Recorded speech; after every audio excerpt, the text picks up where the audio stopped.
There is something you have been wanting to do for a long time. You know what it is. You have known for months, maybe years. And every time you get close to doing it, something stops you. Not a practical obstacle, not a lack of time or money or opportunity. Something internal. Something that arrives the moment you consider actually moving forward. And it has a name. But most people never say it out loud. Not clearly. Not directly. Not with the full honesty of actually naming what it is. Fear. And fear, left unnamed, runs everything. It shapes every decision you make without you ever consciously choosing it. But fear that is named, fear that is spoken clearly in specific language to yourself or to someone else, it loses something. Not all of its power, but some. Because the thing that gives unnamed fear its greatest power is the silence around it. Today, we break that silence. In English, with every phrase you need to name your fear precisely, to talk about it honestly, and to find the language for moving through it, even when it is still present. Stay with us. Hello, everyone. Welcome to Speak Unstoppable, the podcast where we help you speak English naturally and confidently through real, honest conversations. I'm John. And I'm Maria. So happy you're here with us today. This episode is for B1 to B2 learners, intermediate to upper intermediate level English. Before we go further, please subscribe to Speak Unstoppable right now. 1 tap. New episodes every single day. Do not miss a single one. Subscribed? Good. Now, let's talk about the thing that most people feel constantly and name almost never. How are you feeling today, John? Honestly, courageous. Which is not the absence of fear. It is the decision to speak despite it. And that is exactly what today is about. Thank you for being here. Let's go. Okay, I want to ask you something directly. And I want an honest answer, just to yourself. What is it? What are you afraid of right now? Not in general, specifically. Right now, in your actual life. For most people, when they sit with that question honestly, something surfaces. Something specific. Something real. And then, the second question. Have you ever said that fear out loud? In English? With its real name? Not I am a little worried. Not I am nervous about this. But the actual, complete, honest name of what you are afraid of. And why? For most people, the answer is no. The fear lives internally, unnamed, unexpressed, and therefore unexamined. Today, we give it a name. In English. And we discover what happens when fear is named precisely and spoken honestly. Let's start with something that might surprise you. Research in psychology consistently shows that naming a fear, giving it a specific, precise label, reduces its intensity. Not eliminates it, reduces it, makes it more manageable, more visible, more possible to work with, rather than simply be controlled by. And the more specific the name, the greater the reduction. Saying I am scared is less effective than saying I am afraid of failing at this in a way that confirms what I already fear about myself. The second version is uncomfortable to say because it is honest, because it goes deeper than the comfortable surface version. But the discomfort of naming it precisely, it produces something the vague version never can. A clear view of what is actually happening. And a clear view of something real is always more manageable than a vague sense of dread. And in English specifically, having the vocabulary to name fear precisely, it is one of the most important emotional communication skills available. Because conversations about fear, in English or any language, they can only go somewhere genuine if the fear is named genuinely. And genuine naming requires vocabulary. Today, you get that vocabulary. Complete. Specific. Real. Okay. The vocabulary. Because fear is not one thing. It comes in many specific forms, and English has distinct words for most of them. The basic vocabulary. And then we go deeper. Afraid. The most basic word. A general state of fear. I am afraid of what might happen. Scared. Similar to afraid, but often more immediate, more physical. I felt scared when I realized what was at stake. Frightened. A stronger, more acute version of scared, usually produced by something sudden or threatening. I was genuinely frightened by how quickly things changed. Terrified. Intense, overwhelming fear. I was terrified of speaking in public, not nervous, genuinely terrified. Now the more specific forms. Dread. A heavy, anticipatory fear about something coming. Not the sharp fear of immediate danger, but a persistent, weighty apprehension.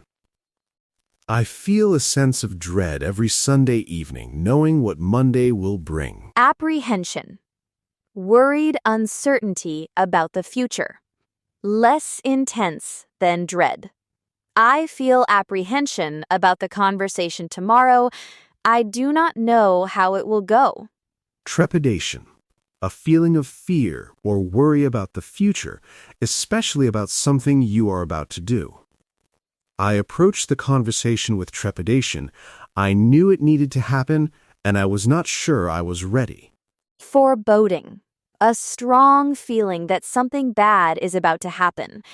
An intuitive sense of incoming difficulty. I felt a sense of foreboding that I could not explain, like something was wrong before I knew what it was. Dread. Apprehension. Trepidation. Foreboding. 4 specific words for the fear of what is coming, each with a slightly different quality, each naming a distinct experience. And then, the specific types of fear by situation. Fear of failure. I am afraid of trying and discovering that I am not capable of this. Fear of judgment. I am afraid of what people will think if I do this poorly. Fear of the unknown. I am afraid of moving forward without knowing how it will go. Fear of loss. I am afraid of losing what I have if I try to build something more. Fear of success. I am afraid of what changes if this actually works. Fear of rejection. I am afraid of offering this and having it turned down. Fear of abandonment. I am afraid that if I am truly myself, people will leave. Fear of inadequacy. I am afraid that if I try this, I will discover I am not enough for it. These specific named fears, each of them a real experience that real people carry, and each one expressible in English with the vocabulary you now have. Fear is not just a thought. It is a physical experience. And English has rich vocabulary for describing the physical dimension of fear. My heart rate goes up. Even just thinking about it produces a physical response. I feel a tightness in my chest, like something is compressed in there when the fear is present. My breathing becomes shallow.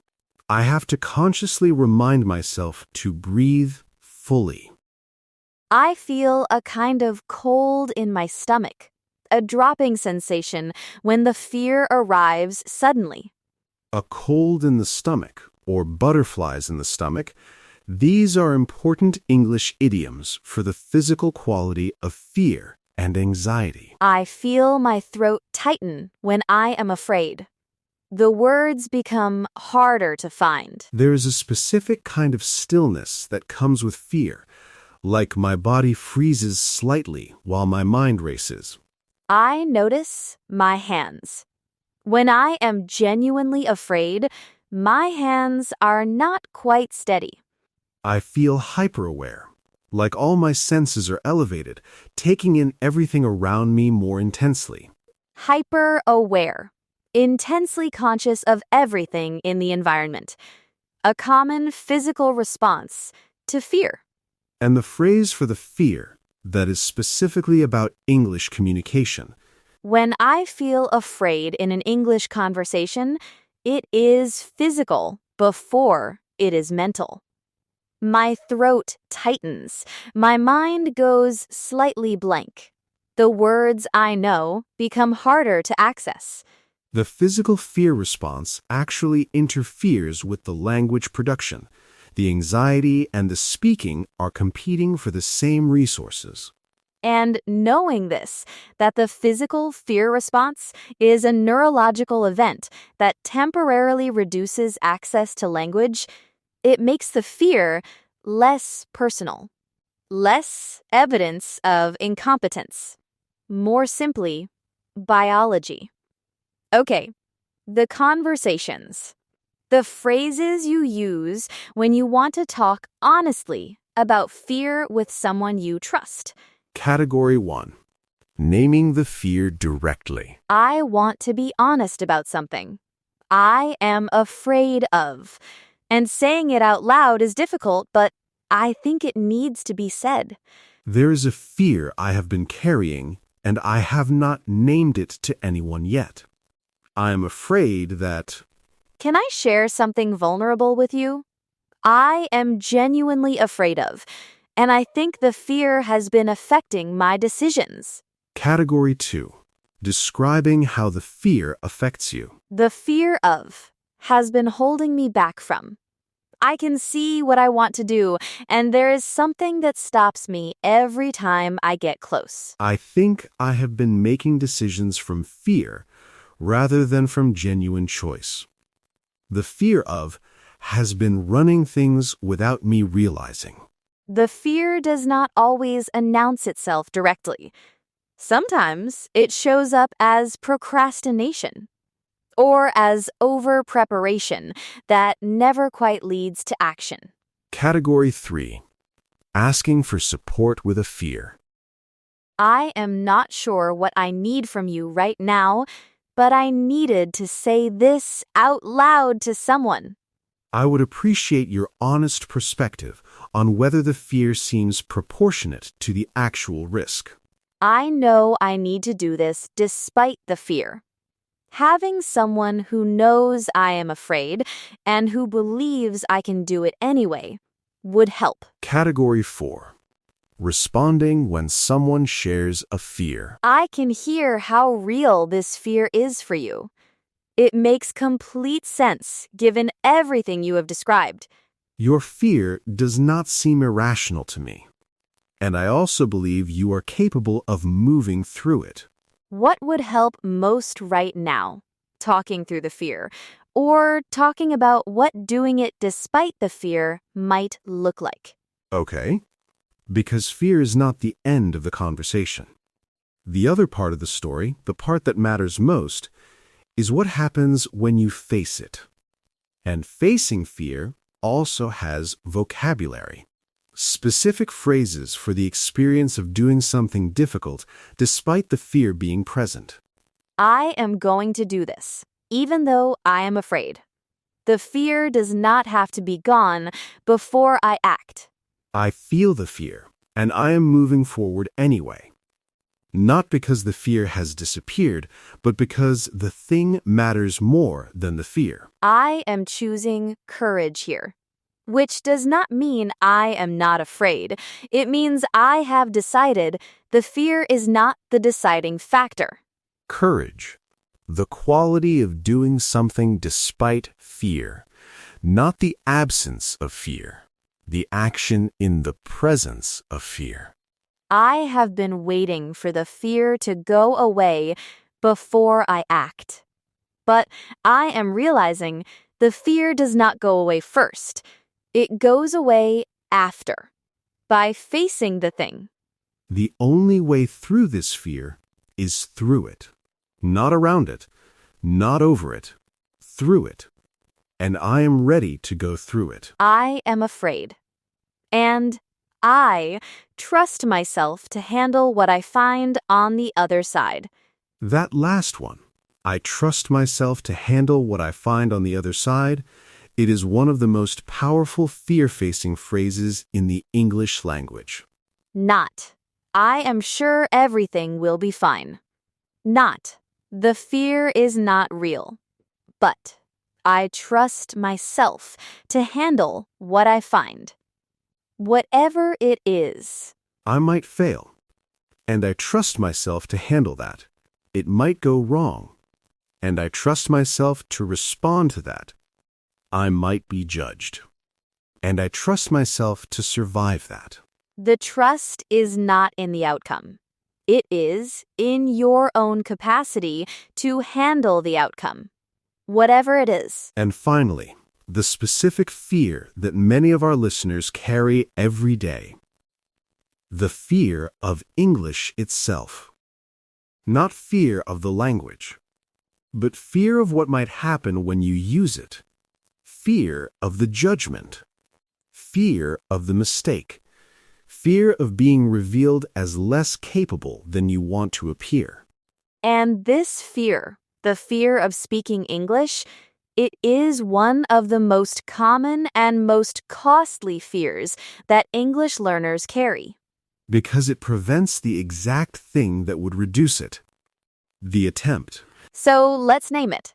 Precisely. In English. I am afraid that if I speak English and make mistakes, people will think less of me. I am afraid that my accent will reveal my level, and that my level will become the only thing people notice. I am afraid of losing my train of thought mid-sentence, of starting and not being able to finish. I am afraid of being misunderstood, of working hard to communicate something and having it arrive wrong. I am afraid that my English is not as good as people expect, and that they will be disappointed. These are real fears, named precisely. And every single one of them, when named precisely, becomes slightly more manageable than when it was unnamed. And the response to each one. People think less of you for trying to communicate in their language? Almost never. Almost universally, the response is respect, not judgment. Your accent reveals your level. Yes. And most people respond to that with accommodation, slower speech, simpler vocabulary, genuine effort to understand, not with dismissal. You lose your train of thought. And you say, let me find that thought again. Or, give me a moment, and you find it. Or, you move on. And the conversation continues. You work hard to communicate, and you are misunderstood. And you try again, with different words. And understanding usually follows.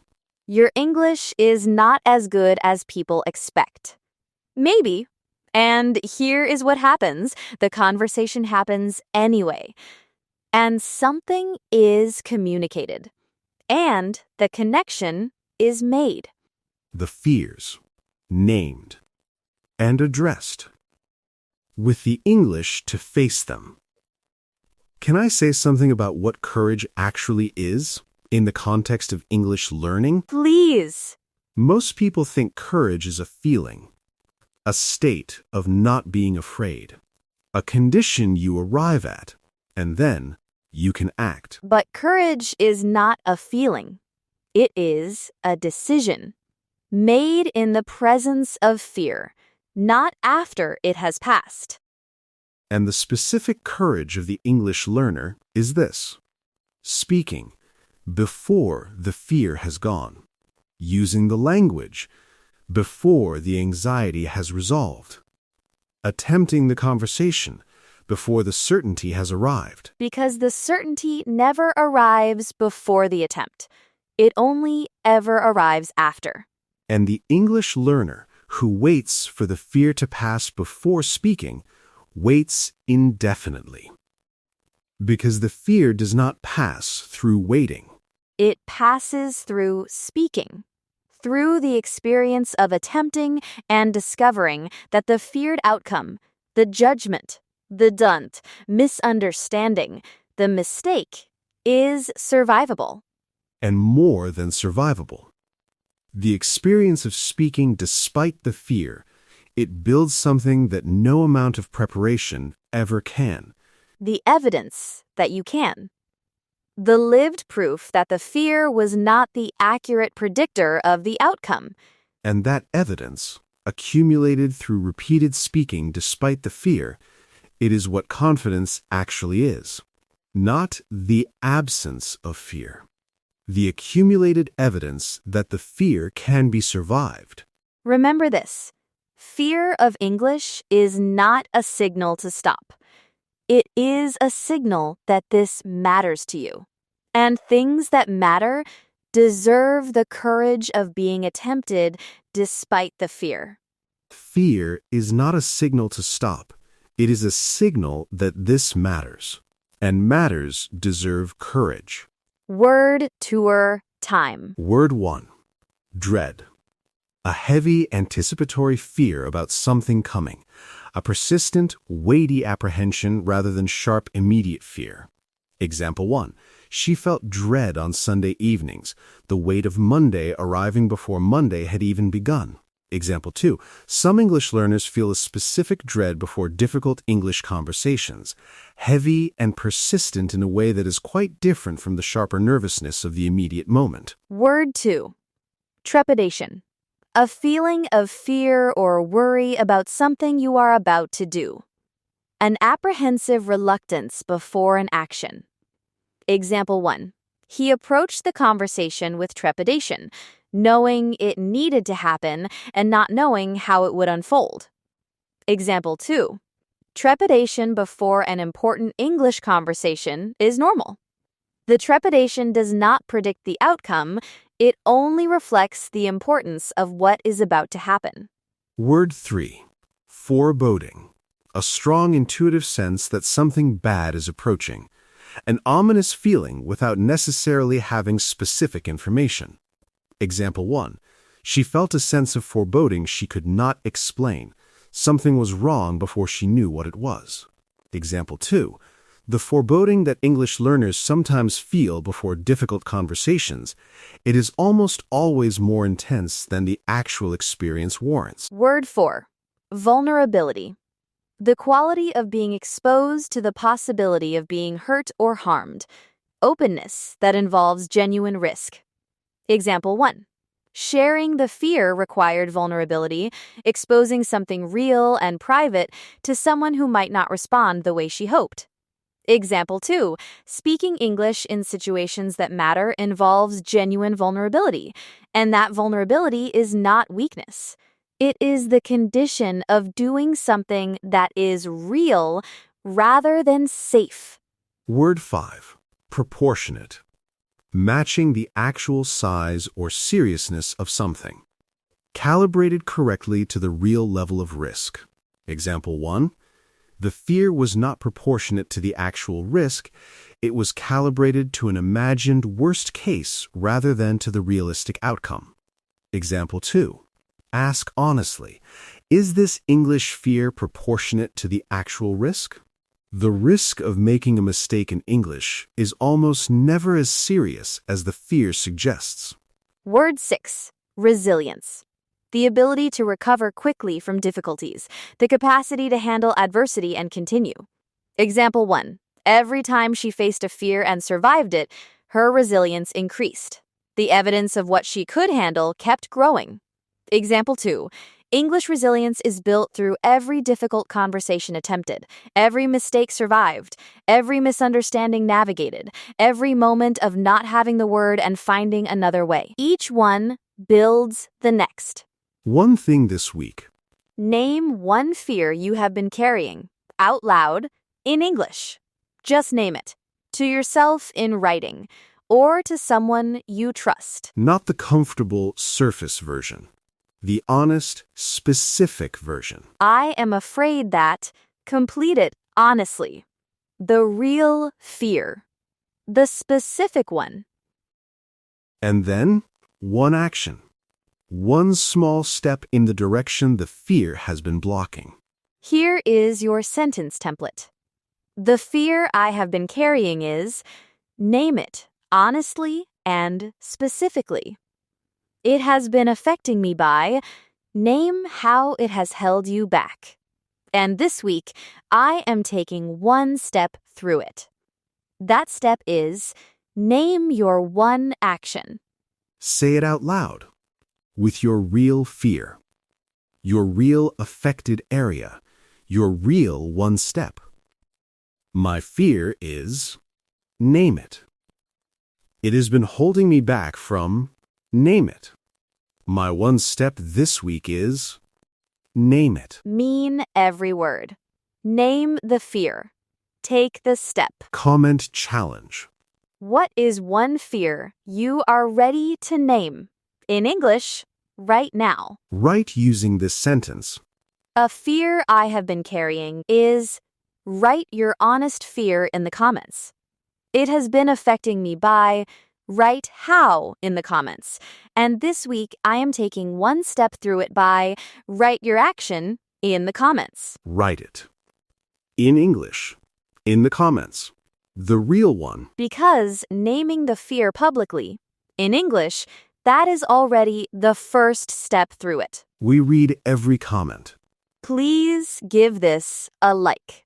New episode every single day on Speak Unstoppable. Thank you for being here today. Fear is not a signal to stop. It is a signal that this matters. And things that matter. Deserve courage. Bye, everyone. Bye. Bye.